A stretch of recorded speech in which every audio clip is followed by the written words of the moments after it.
जी, hello दोस्तों, मैं हूँ कमर चीमा और मेरे साथ हैं साजिद तार साहब। तार साहब, सबसे पहले तो आपके वक्त का बहुत शुक्रिया। माय प्लेजर चिमा साहब, थैंक यू सो मच। तार साहब, आज और कल से पाकिस्तान जो है वो मार का हक सेलिब्रेट कर रहा है। पाकिस्तान की लीडरशिप ने, पाकिस्तान की मिलिट्री कमांड ने कल एक प्रेस कॉन्फ्रेंस की और बताया कि एक साल के अंदर क्या कुछ हुआ और इंडिया ने हमारे खिलाफ एग्रेशन किया। इंडियंस का एक ही मौक़िफ़ कल आ रहा था उनकी मिलिट्री लीडरशिप का कि पाकिस्तान के साथ चाइना खड़ा है। आज चाइनीज़ ने भी पहली दफ़ा कहा है कि हमने पाकिस्तान की सपोर्ट की थी। उनकी साउथ चाइना मॉर्निंग पोस्ट की तरफ से खबर आई है। एक तो जो एक साल ये ख़त्म हुआ है भारत और पाकिस्तान की जंग को, आप क्या कंक्लूड करते हैं? कैसे पाकिस्तान की प्रोफाइल जो है वो उसको उसको में क्या चीज़ें डेवलप हुई हैं और इंडिया की क्या डेवलप हुई है? और फिर तारड़ साहब, प्रेसिडेंट ट्रंप के चाइना के विजिट पे भी बात करनी है और ईरानी जो हैं उनके पास प्रपोजल है जिसका अमरीकी इंतजार कर रहे हैं कि वो प्रपोजल का जवाब दे दे। उस पर भी बताएं कि ट्रंप साहब डेस्परेट हैं, ये क्या देखते हैं आप? चिमा साहब, भारत के हालात मेरे ख्याल में अफसोस से अफसोसनाक होते जा रहे हैं। बिलखसूस जो ये आखिरी वारदात इन्होंने बंगाल के अंदर डाली है इलेक्शनों में, तो जमहूरियत तो फारग कर दी उन्होंने इंडिया में से। ये तो अंडरस्टूड सी बात। इस वक्त दुनिया बिल्कुल समझ, सारी दुनिया को पता चल चुका है कि वहां पे जमहूरियत नहीं है। बल्कि उस पर मैंने एक ट्वीट की थी चीमा साहब, पाकिस्तान के बारे में पहले तो ये बात भी नहीं करते थे। आपको शायद याद हो, कुछ अर्सा पहले ये पाकिस्तान के बारे में बात करना कहते थे कि हम जी नीचे आ जाते हैं। अब तो खैर नीचे से खुद बहुत नीचे चले गए। उसकी वजह ये है चीमा साहब, जमहूरियत के लिए, डेमोक्रेसी के लिए, उसको पॉजिटिव चलने के लिए अपोजिशन, कंस्ट्रक्टिव हेल्दी अपोजिशन की जरूरत होती है। वो तो है नहीं। चले उस पर भी बाद में बात करते हैं कि वहां पे हालात क्या है। बनियानुल मरसूस मार का हक पे बात करते हैं चीमा साहब। तो दर हकीकत देखें, अभी तक कंफ्यूज हैं वो, इसमें कोई शक नहीं है। कभी कहते हैं हमारा तो शीशा भी नहीं टूटा था, कभी कुछ करते हैं, कभी कुछ करते हैं। आज भी उसी पॉइंट पर खड़े हैं, खुद फरेबी में। और इस खुद फरेबी के हालात ये हो चुके हैं चीमा साहब कि इस वक्त दुनिया के अंदर सबसे ज्यादा आइसोलेटेड कंट्री अगर देखा जाए तो वो भारत है। सबसे ज्यादा 12 साल जब जो बाइडन जैसे अमेरिका के अंदर सदर थे, इन्होंने बड़ी वॉशिंगटन डीसी के अंदर किस खूबसूरती के साथ रशिया से तेल भी लेते रहे चीमा साहब, और फिर आके वॉशिंगटन डीसी के अंदर भी ये लुड़ियां डालते रहे बड़ी खूबसूरती के साथ। आज चीमा साहब, जो ISPR ने जो प्रेस कॉन्फ्रेंस की है, उनका मुझे एक फिक्रा नहीं भूलता चीमा साहब। उन्होंने कहा हम जंग के लिए तैयार हैं, जहां कहेंगे वहां जंग के लिए तैयार है, आसमानों में, समंदर में और जमीन पर। और वो करेंगे किस तरह, ये भी मैं बताना चाहूंगा चीमा साहब। आप इनके भारतीय एक चैनल ने कहा है कि पाकिस्तानी पायलट J-35 की ट्रेनिंग ले चुके हैं। वो एक अब सबसे बड़ी बात है। और दूसरी बात यह है कि फतह 3 जो है सुपरसोनिक मिसाइल, मैंने बड़ी तफसील के साथ पढ़ा है कि चीमा साहब के उसकी रेंज क्या होगी, सुपर फतह 3 की रेंज क्या होगी, कहां। अच्छा, ये कहते हैं जी पाकिस्तान नहीं तो चाइना से तुसी की पूछा जाए, आपके पास कौन सी एक चीज। ब्राह्मोस आपको पता है आपने कहां से लेकर पेंट किया है, सबको पता है। दिए हुए जहाज उड़ाने की सलाहियत नहीं रखते, बनाना तो बहुत दूर की बात है। दुबई में जहाज, आपके तो जहाज अपने अपने एयरपोर्टों पे तो अलग है, बाहर दूसरे मुल्कों में जाके गिर जाते हैं।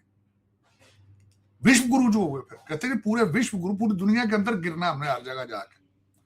चले चीमा साहब, दर हकीकत दुख वाली बात यह है कि आज भी दुख वाली बात यह है चीमा साहब, मैं एक क्वेश्चन पूछना चाहूंगा किस हर एक जी शऊर जो पढ़ा लिखा बंदा है, आज अगर बीजेपी से, RSS से पाकिस्तान की नफरत और भारत के अंदर बसते हुए मुसलमानों के खिलाफ नफरत, अगर इनसे दो ये चीजें ले ली जाएंगे, दो खिलौने इनसे ले लिए जाएं, तो इनके पास क्या है फिर पीछे? इनके पास पीछे बचता ये है कि फिर गटर से गैस किस तरह बनानी है, तीसरी यही चीज इनके पास बचती है। अगर इनसे पाकिस्तान की नफरत ले ली जाए, पाकिस्तान के साथ फॉल्स फ्लैग ऑपरेशन इनसे छीन लिए जाए, ये खिलौना इनसे ले लिया जाए, और जो भारतीय मुसलमान हैं उनके खिलाफ उनको थप्पड़ मार मार के जो जय श्री राम बुलवाते हैं, अगर ये ले लिया जाए, इनके पास छिनकना भी नहीं बचता चीमा साहब। उसके बाद इनके पास उसके बाद शर्मिंदगी बचेगी। और अब इनके हालात ये हैं कि दुनिया का कोई कंट्री इनके ऊपर एतमाद करने के लिए तैयार नहीं।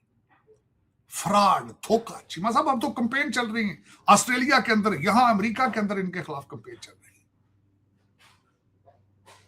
कि इनकी डिग्रियां जाली हैं, इनके लोग फ्रॉडिये हैं, ये जहां जाते चोरियां करते हैं, जहां जाते हैं धोखा करते हैं, फ्रॉड करते हैं। चीमा साहब अब तो खैर गेम बहुत आगे आ चुकी। अब मैं दूसरी तरफ आना चाहता हूं कि बुनियानुल मरसूस, तो चीमा साहब आपने देखा है कि एक साल में, जरा मैं उसकी बताना चाहूंगा, आज उसको भी सम अप करना चाहूंगा। जंग से निकल के दुनिया की तीसरी जंग को रुकवाने का सफर। मेरा दिल करता है ये किताब लिखो इसके ऊपर चीमा साहब, और उसका उन्वान यही हो, बुनियानुल मरसूस से निकल के दुनिया की तीसरी आलमी जंग को रुकवाना। अर्ज ये करना चाहूंगा, ये जो खासकर बच्चे हैं बीजेपी के, और ये हमारे जो कुछ आवारा अपने बच्चे भगौड़े हैं, उनसे मेरी रिक्वेस्ट होगी जरा अगला फिक्रा मेरा गौर से सुने। 195 190 या 195 कंट्री दुनिया में, बड़े बड़े मुल्क हैं, बड़े बड़े मुल्क, लेकिन एक कंट्री एक ऐसा है जिसके पास आज सलाहियत मौजूद है कि रियाज भी उसके साथ है, उस पर एतमाद कर रहा है, सऊदी अरेबिया। तेहरान भी साथ है, बीजिंग भी साथ है, और वॉशिंगटन डीसी भी साथ है। कोई ऐसा 190-95 कंट्रीज के अंदर एक कंट्री ऐसा नहीं है जिसके पास ये सलाहियत मौजूद हो। This is what the situation is. इनको पसंद नहीं आना, ये तो लगे रहते ना जी। सो गाना देखिए चीमा साहब, जब बच्चा हार रहा होता है ना, बच्चा दूसरे बच्चे के साथ लड़ रहा होता है, वो थुक्का सट्टा ला पैदा, कोई थप्पड़ पड़ रहे होते हैं, थप्पड़ तो मार रहे, थक गया वो थुक्का सट्टा ला पैदा, कहना मैं जाके अपने अब्बे को दसा। अब इनकी हालत ये हो चुकी, अब इनकी हालत ये हो चुकी चीमा साहब के गुस्से में अब आसमान की तरफ थूकते हैं जो अपने मुंह पे ऊपर गिर रहा है। लेकिन चीमा साहब अब दुनिया ने इनको इररेलेवेंट कर दिया है, इररेलेवेंट। यकीन करें, मैं देख रहा हूं चीमा साहब, जो डायस्पोरा, पढ़ा लिखा डायस्पोरा, इंडियन डायस्पोरा बंगाल के अंदर जो इन्होंने किया है, पढ़ा लिखा डायस्पोरा वॉशिंगटन डीसी अमेरिका के अंदर शर्मिंदा हुआ है। इन्होंने जिस तरीके से वहां सियासतदान खरीदे चीमा साहब, पंजाब के अंदर सियासतदान खरीदे, अगली बारी पंजाब की चीमा साहब, और 100 करोड़ के एमपी खरीदते, वजीर खरीदते, 100 करोड़। मैंने अगले दिन ट्वीट किया चीमा साहब, इसको सियासत कहेंगे आप? जो ये खरीदते हैं जाके लोगों को, पूरी गवर्नमेंट असेंबली खरीद लेते हैं जाके, एटीएम में मशीनें रखी इन्होंने, वो अंडानी अंबानी, वो बोरियों के हिसाब से पैसे दे देते हैं, जो चैनल इनके खिलाफ बोले उसको खरीद लेते हैं, जजों को ब्लैकमेल करते हैं। चीमा साहब ये अब ये कहते हैं जी भगवान बीजेपी, अब मैं कहते हैं जी 2047 तक इसने कहीं नहीं जाना। मेरा तो ख्याल है उसके बाद भी नहीं इसने कहीं जाना। ये 2047 तक नहीं है, ये जब तक भारत को तबाह नहीं कर लेता ये कहीं नहीं जाते। चीमा साहब ये ना सियासत है ना आमरीयत है, एक नवा ड्रामा है चीमा साहब। लेकिन ताड़ साहब लोग यकीन तो फिर करते हैं ना उनकी स्टोरी पे, जो भी स्टोरी है, नरेंद्र मोदी की जो स्टोरी है लोग पसंद तो करते हैं। मैं साहब नॉर्थ कोरिया वाले बंदे को भी, किम को भी बड़ी दुनिया नॉर्थ कोरिया को पसंद है। वो वोट इलेक्शन तो नहीं कराता इलेक्शन, कहता जमहूरियत होते, जमहूरियत वो कहता है जमहूरियत, उनको वोट चेक करो, 100% वोट लेता है वो, चेक करो यही तो करोड़ा। चीमा साहब पुतिन भी बहुत लोग पसंद करते हैं, प्रेसिडेंट चाइना के शी को पसंद करते हैं, नॉर्थ कोरिया वाले को पसंद करते हैं, अरबा ने फरमा रहा किंग ने इन्हें भी सारे पसंद कर दे। चीमा साहब ये बात है। चीमा साहब अब दुनिया देखें, दो चीजें, जब आप झूठ इतना बोलें कि आप खुद तो समझना शुरू कर देंगे ये सच है, दुनिया तो नहीं समझेगी ना सच। आप ये मानते हैं कि इनकी इकोनॉमी, ये दुनिया का अगला फ्यूचर ये है? मैं नहीं मानता चीमा साहब इसका। तो फिर दुनिया फ्री ट्रेड एग्रीमेंट क्यों करती है इंडिया से? केड़ा फ्री, एक बार ट्रेड करने के लिए आई कुछ नहीं चीमा, ट्रेड की गल करना है। यूरोप भी करता है, ऑस्ट्रेलिया, इंग्लैंड, वो चीमा साहब दर हकीकत बात ये है, आपके बीजेपी के, मुझे ये बताइए अपनी परफॉर्मेंस बेस्ड सियासत क्यों नहीं करते? ये बताए ना कि हमने इतने पुल बनाए हैं, इतने हमने फलां सूबे के ऊपर हमने टेक ओवर किया, मध्य प्रदेश ही ले लें, हमने उसकी किस तरह शक्ल तब्दील कर दी, वो नहीं बताते। मतलब पॉलिसी बेस करें ना बातें। मुसलमानों को गालियां देके या पाकिस्तान के खिलाफ फॉल्स फ्लैग ऑपरेशन करा के अगर ये सियासत करनी, इसको आप सियासत कहेंगे आप? और दूसरा, मुझे एक चीमा साहब इसका जवाब दे, और जिसकी आप बात कर रहे हैं वो कहता मैं तो बायोलॉजिकली पैदा ही नहीं हुआ, वो तो कहता मैं तो रब हूं। चीमा साहब ये सियासत थोड़ी है, ये सियासत, ये तो कोई नवी वारदात है, मैं तो समझ नहीं आ रही। ये बिल्कुल कॉपी है किम की, नॉर्थ कोरिया वाले। वो कहता मुझे बाथरूम की जरूरत ही नहीं पड़ती। तो चले चीमा साहब, लेकिन अब मैं ये बात जो करने लगा था कि अब इस वक्त अगर देखा जाए तो मैंने जिस तरह आप कहा था चीमा साहब, इनके साथ इस वक्त कौन है? इजराइल इनके साथ खड़े। दूसरा कोशिश कर रहे हैं I2 U2 को एक्टिवेट करें, कहीं तो सांस लेना, तालिबान के बगैर भी तो कहीं जाए साहब। वो तो चल ही नहीं सकता, यूएई अपनी लड़ाई में फंसा हुआ है और यूएई की जंग में इंडिया तो साथ नहीं खड़ा हुआ, तो I2 U2 का क्या फायदा? चीमा साहब, साथ खड़ा होने के लिए टांगे होनी चाहिए ना, खड़ा होने के लिए टांगे कोई नहीं है तो खड़ा किस पे होना है? चीमा साहब मुझे ये बताएं, इनके तैयारों की हालत जो है देखी आपने, और आपको पता है कि राफेल लेते क्यों है? सिर्फ ये कि फ्रांस वाले किकबैक देते हैं और दूसरी चीज ही कोई नहीं।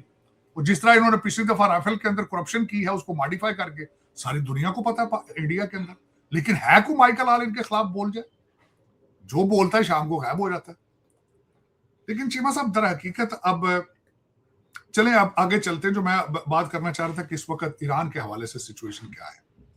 आज सुबह की आज हालत ये चल रही है वहां पे चीमा साहब, खट्टा मीठा रिलेशनशिप चल रहा है। डोनाल्ड ट्रंप साहब ने कहा है, कल जो अटैक हुआ खासकर, डोनाल्ड ट्रंप साहब ने कहा है कि दिस इज लव टैप। उन्होंने कहा लव टैप किया कल हुआ, लेकिन सीज फायर वहां अपनी जगह पर रहेगा। दूसरी साइड पे उन्होंने इस्माइल बकाई साहब ने कह दिया है कि शेर को हंसता देखकर ये ना सोचे कि वो शेर के दांत देखकर ये ना सोचे कि वो हंस रहा है। उधर से जवाब आ गया। चीमा साहब, स्पेकुलेशन चल रही है कि डोनाल्ड ट्रंप साहब चाइना जाने से पहले ही पाकिस्तान रुक के इस्लामाबाद अकॉर्ड साइन करेंगे या वापसी पे करेंगे। आपको पता है कि वन पेजर जो एक जिसकी मेमोरेंडम ऑफ अंडरस्टैंडिंग है, उसकी भी बाज़गश्त पूरी दुनिया में इस वक्त हर जरीदे ने, हर बंदे ने उसके ऊपर ब्लॉक किए। लेकिन अगर देखा जाए तो मेरे ख्याल में आप एक दिन मैक्सिमम नेक्स्ट 24 आवर्स सारा पता चल जाएगा होना क्या है। लेकिन जो शवाहिद मौजूद है, एक तो शिप कैरियर जेरड फोर्ड का वहां से निकलना वापस आना, दूसरा ईरान ने अपनी जो कमर्शियल जहाज हैं वो उन्होंने फ्लाइटें शुरू कर दी हैं, तीसरी बात यह है कि ईरान ने स्कूल खोल दिए और अपने गवर्नमेंट के ऑफिस भी खोल दिए। तो अगर जंग होती, अगर इस तरह इस साइड पे जाना होता तो ये चीजें ना होती, जो उसका सपोर्टिंग आर्गुमेंट। तीसरी उसमें चीमा साहब, एक तो चलें ठीक है, मैं समझता हूं कि अमेरिका की जरूरत है नवंबर के इलेक्शन के लिए, मिड टर्म। दूसरी तरफ अगर देखा जाए तो इजराइल के इलेक्शन जो है वो भी अक्टूबर में है, वो तो इसे महीने अपने असेंबली रिजॉल्व कर रहे हैं और उनका नफ्ताली बेनेट जो है वो भी एक्टिव हो चुका है, वहां अपने इलेक्शन के लिए तैयारियां कर रहे हैं। तो मेरे ख्याल में dust has to settle down. बल्कि यहाँ तक जो कल मैं अखबारें पढ़ रहा था इजराइल की, वो तो कह रहे हैं कि हम यहाँ से निकल के अब इराक पे हमले की तैयारी करेंगे। प्रेसिडेंट ट्रंप साहब का अगला टारगेट क्यूबा है, वो इलेक्शन से पहले क्यूबा की ट्रैफिक जो है वो हासिल करना चाहते हैं। इजराइल जो है वो लेबनान के साथ साथ जो ईरान के सपोर्टर इराक में थे उनको भी फिक्स करेगा, ठीक करने का इरादा रखता है। क्योंकि इस जंग के अंदर मैं समझता हूं कि कई चीजें नई निकली हैं, एक्सपोज हुई हैं। ना सिर्फ अमेरिका की टेक्नोलॉजी, चाइना की भी टेक्नोलॉजी आई है, और बिलखसूस इजराइल को पता चल गया कि हम कहाँ खड़े हैं और हमारे एनिमीज जो है होतीज और हिजबुल्लाह और हमास के अलावा और कौन कौन सी तंजीमें हैं जो हमारे खिलाफ रिएक्ट करती हैं। तो मेरा अब उनकी सख्ती आएगी। लोग कहते हैं, मैंने इसके बारे में भी कई दफा प्रोज एंड कॉन्स देखे हैं कि शायद इसके बाद देखें, जंग चाहिए होती, इजराइल को भी जंग चाहिए और अमेरिका को भी जंग चाहिए होती है। हमारी मिलिट्री इंडस्ट्रियल कॉम्प्लेक्स जो है उसने भी चलना है और इजराइल ने भी चलना है, उनको भी जंग चाहिए होती है उस रीजन के अंदर। अल्टीमेटली उन्होंने ग्रेटर इजराइल का कोई ना कोई नक्शा तो बनाना है। नफ्ताली बेनेट के बाद भी तो किसी प्राइम मिनिस्टर ने आना है वहां पे। तो टर्की कहते हैं, टर्की के पीछे जाएंगे, लेकिन वो लगता नहीं। टर्की की मैंने जब हिस्ट्री पढ़ी थी तो आई वाज शॉक्ड कि टर्की उन कंट्रीज में शामिल है जिन्होंने शुरू में इजराइल को एक्सेप्ट किया था। मेरा ख्याल 1948 के अंदर एक्सेप्ट कर लिया था। और आज भी मैं जब पढ़ रहा था अगले दिन उनके बारे में, आज भी कहते हैं कि बयानात देने से आगे नहीं है टर्की। उसकी वजह ये है मैंने जब अगले दिन ये देख रहा था कि सुना था इजरायली फौजियों की सारी यूनिफॉर्म टर्की के अंदर बनती और उनके साथ उनकी सारी तेल भी बल्कि इजराइल का सारा टर्की के जरिए जाता है। तो उसमें भी सुना है कि वो नूरा कुश्ती टाइप रिलेशनशिप है उसके, जिस जब मैं इसके प्रोज एंड कॉन्स देख रहा था। लेकिन देखें आज क्या होता है। चीमा साहब, प्रेसिडेंट ट्रंप चाइना जाते हैं। एक चीज मैं समझता हूँ कि प्रेसिडेंट ट्रंप जो मुसलसल कहते थे कि अगर मैं सदर होता तो रशिया चाइना अलायंस ना होने देता, उसको लाजमी उसकी कोशिश करेंगे वो कि चाइना के साथ अपने रिलेशनशिप बेहतर करे ताकि चाइना रशिया की बजाय अमेरिका की तरफ टिल्ट करे। दूसरा, चीमा साहब, देखा जाए तो जिस तरीके से चाइना भी थोड़ा एक्सपोज हुआ, जिस तरीके से उन्होंने सिस्टम एक क्रिएट किया था ईरान से तेल लेने का, साइनो चाइना ट्रेन जहां से तेल जाता रहा, फिर उनके वो टी पार्ट रिफाइनरीज थी वो एक्सपोज हुई। 1000 से ज्यादा लोगों ने जिन्होंने ऑफशोर कंपनीज में अकाउंट चला के क्रिप्टो करेंसी के जरिए स्विफ्ट सिस्टम को बाईपास करके ईरान को सपोर्ट कर रहे थे, वो भी अमेरिकनों ने सीख लिया। मैंने जिस तरह आपको बताया कि बड़ी दुनिया के अंदर बड़े बड़े नए नए प्रोजेक्ट जो है एक्सपोज हुए हैं, जिनके ऊपर फ्यूचर में चाइना भी तवज्जो देगा, अमेरिका भी तवज्जो देगा। लेकिन डोनाल्ड ट्रंप साहब कल व्हाइट हाउस के अंदर अच्छे मूड में थे, कॉन्फिडेंट नजर आ रहे थे, और मुझे लगता है कि he is planning to conclude and move forward towards peace. बिल्कुल तार साहब, इसकी तो चीज़ें आ रही हैं सामने कि शायद कोई पीस हो या कोई डेवलपमेंट हो। गो के इस चीज़ पे अभी कोई बईद नहीं है, कोई पता नहीं है कि क्या ईरान जो है वो जवाब देगा और किस तरह चीज़ें जो हैं वो चलेंगी। कोई अभी तक वो डेवलपमेंट नहीं। तार साहब, ऑस्ट्रेलिया ने BLA को एक दहशतगर्द जमात करार दे दिया है। ऑस्ट्रेलिया के भारत के साथ बहुत अच्छे ताल्लुकात हैं, इसको कैसे देखते हैं? क्या पाकिस्तान की डिप्लोमेसी काम कर रही है कि BLA जैसी दहशतगर्द तंजीमों को पाकिस्तान जो है वो दहशतगर्द करार दे रहा है उन ममालिक से जो कि इंडिया के बहुत करीब है? आप समझते हैं? मेरे ख्याल में चीमा साहब BLA का सबसे बड़ा सपोर्टर भारत था। मेरे मतलब सारा कुछ वही गाइड करते थे सारी चीजें। अगर ईरान के साथ रिलेशनशिप इस इस्लामाबाद अकॉर्ड में अगर पाकिस्तान कामयाब हो जाता है तो BLA की ऑक्सीजन बंद होगी, क्योंकि ईरान जो है वो भी देख चुका है कि भारत ने किस तरीके से उनको बैक स्टैब किया है, बिलखसूस इसराइल के लिए जासूसी कर करके मुख्तलिफ जगहों से। वो चाबहार भी बंद होने के बाद मेरे ख्याल में BLA जो है वो नहीं चल पाएगा यहाँ से मजीद, और ना फंडिंग आ पाएगी। देखे कलभूषण भी जो था वो भी चाबहार से आया था। तो मैं देख रहा हूं कि अगर इस्लामाबाद अकॉर्ड होता है तो उसमें कई चीजें सामने खुल के आएंगी। ईरान की सपोर्ट आएगी, ना सिर्फ सस्ता तेल भी आएगा, वहां से पाइपलाइन भी बनेगी जो गैस पाइपलाइन है, और उसके बाद आप देखेंगे कि हमारी लेबर जाएगी जो कि पहले जाती थी शाह ईरान के पीरियड में या उसके बाद भी जाती रही है, तो वो भी जाएंगे। तो रिलेशनशिप बेहतर होंगे, और सबसे बड़ा जो होगा कि बलूचिस्तान के अंदर ना सिर्फ अमन आएगा, आसूदगी आएगी वहां पे। और जहां आपकी बात काटने लगा हूँ, ये बताइएगा कि लोग कह रहे हैं कि ये पाकिस्तान अमेरिका और ईरान के दरमियान ये जो सीज फायर कराया है या जंगबंदी करवा रहा है, पाकिस्तान को मिलेगा क्या है इससे? कुछ भी नहीं। हम क्या करेंगे इसमें? आप क्या समझते हैं ये क्या चीज़ है? पाकिस्तान की क्या फ़ायदा? नुकसान हो रहा है, इस्लामाबाद बंद रहा है, आपने होटल बंद कर दिए, दुनिया के मामलात बंद कर दिए, लोगों ने इस्लामाबाद आना छोड़ दिया, इस्लामाबाद में फ्रूट नहीं आया, फल नहीं आए, मिलेगा क्या कहते हैं पाकिस्तान? ये बड़ा सवाल अक्सर किया जाता है। ये सवाल बिल्कुल PTI के बच्चे बड़ा खुल के आजकल कर रहे हैं। वो कहते हैं कि हम आपके घर आएंगे तो आप क्या देंगे, आप हमारे घर आएंगे क्या लेकर आएंगे। ये बिल्कुल, ये मेरा ख्याल है शिकागो से ये सवाल बड़ा बड़ा तेजी के साथ चक्कर कर रहा है कि सानू की लभेगा। मैं बता देता हूँ, ਤੁਹਾਨੂੰ ਇਹ ਲੱਭੇਗਾ कि ਤੁਸੀਂ आप मुसलसल जिस बंदे का 3.5 साल आपका लीडर एक बाबे बाइडन का फोन उठा के फिरता रहा साथ के वहां से कॉल आ जाए, आज उस कंट्री का सदर ट्रंप दिन में 6 दफा फील्ड मार्शल और शहबाज शरीफ साहब की बातें करता है। फिर उसके बाद अब मैं ये बताना चाहूंगा, गिनवाना चाहूंगा, है तो इस पर किताब लिखी जा सकती है इस सब्जेक्ट पे। चीमा साहब, इस जंग के बाद आज भी आपको पता होना चाहिए टर्की और बांग्लादेश और कई ऐसे कंट्रीज हैं जो हमारे जो J17 है उसमें इंटरेस्ट ले रहे हैं। सऊदी अरेबिया के साथ कॉन्ट्रैक्ट आपने अमेरिका की मर्जी के बगैर कर लिया है। या फ्यूचर में आप अपने मिलिट्री डिप्लोमेसी को जीसीसी कंट्रीज में, दूसरे कंट्रीज में जब आप फरोग देंगे तो आपका क्या ख्याल है, अमेरिका या गुडविल के बगैर दे लेंगे आप मुझे आपके जो जो जो ये क्वेश्चन करने वाले हैं, जो सीधे आईएमएफ को लेटर लिखते थे कि जी आप इनसे इनको कर्जे ना दें या इनका सारी चीजें बंद कर दें, उनके ऊपर कोई असर नहीं होगा जो इस वक्त पाकिस्तान डिप्लोमेसी कर रहा है। दूसरी ये मैंने बात उनको बताने के लिए कर रहा था कि दुनिया में इज्जत भी कोई चीज होती है, लेकिन इज्जत की जो होती, इज्जत की कदर उसकी होती है जिसकी इज्जत हो। तो जिन लोगों की कैबिनेट में जितना ज्यादा कोई बदतमीज हो उसको बड़ा ओहदा दे दिया जाए, उन्होंने की पता है की शायद ये कितना खाना ये जो की निकलता है की पैदा, दिस इज बियॉन्ड देयर पे ग्रेड। मेरा ख्याल उनको सोचना भी नहीं चाहिए कि पाकिस्तान को क्या मिलेगा क्या नहीं मिलेगा, ये उनकी सोच से बाहर है, क्योंकि उन्हें आदत पड़ चुकी है कि बंदे धक्के मार मार के जहाजा चुलाते सन। घड़ियां बिकने की स्टोरियां अभी तक मौजूद हैं।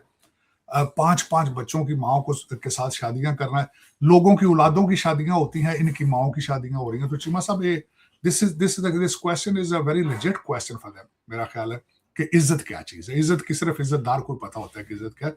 शुक्र करो चीमा साहब, शुक्र करना चाहिए जो हो रहा है आज, कि जिस तरह देख मैं अर्ज करना चाहूँ 85 त्यारे इंडिया से आ रहे थे चीमा साहब, और फिर उनके विश्व गुरु ने कहा था कि हम वहां गए तो आगे से पाकिस्तान ने ही हमारे ऊपर हमला कर दिया।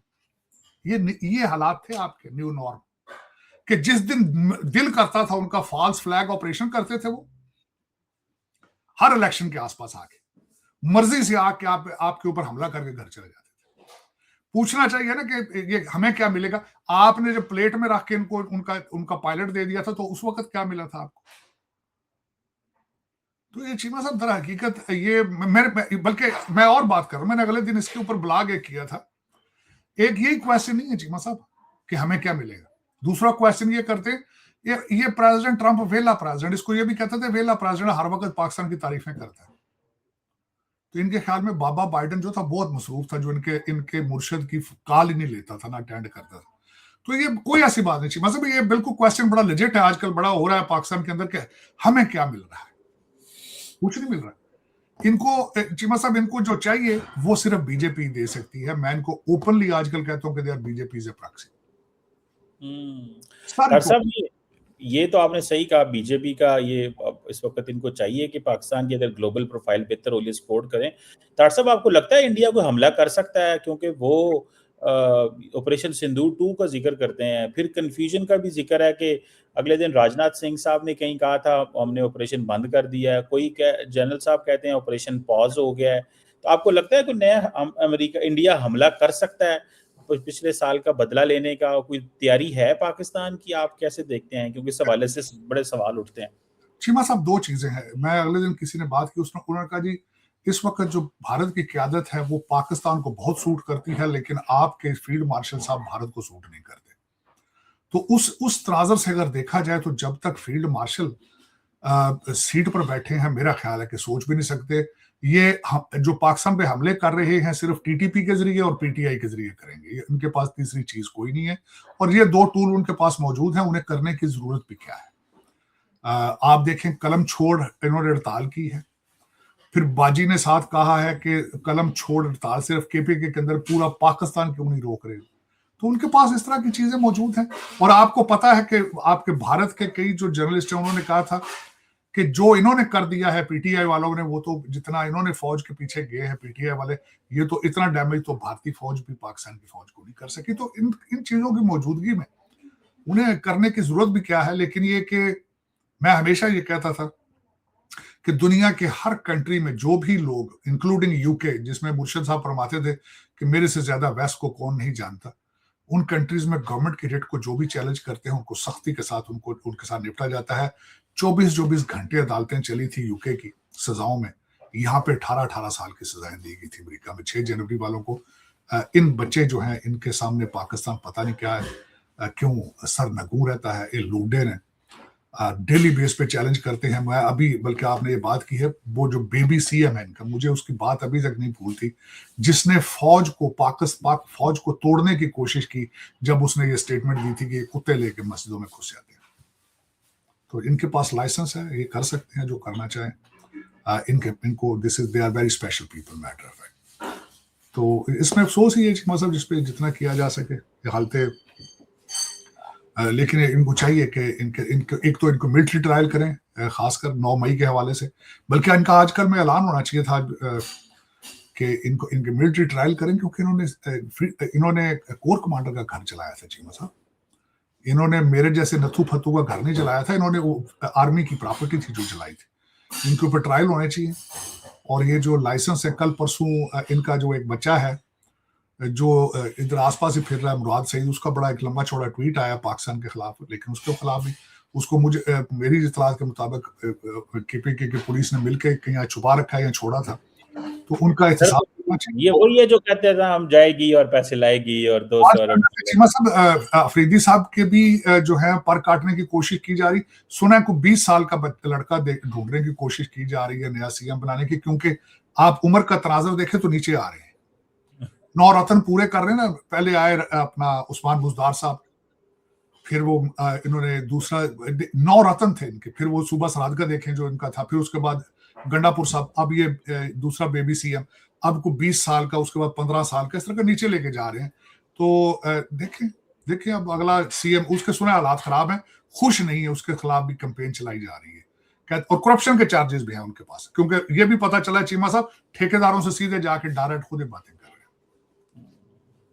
चले देखते हैं तारड़ साहब कैसे चीजें अनफोल्ड होती हैं। ट्रम्प साहब आते हैं पाकिस्तान के, नहीं चाइना ट्रिप में जाते हुए। Thank you very much Tarar साहब, always pleasure talking to you. बहुत शुक्रिया।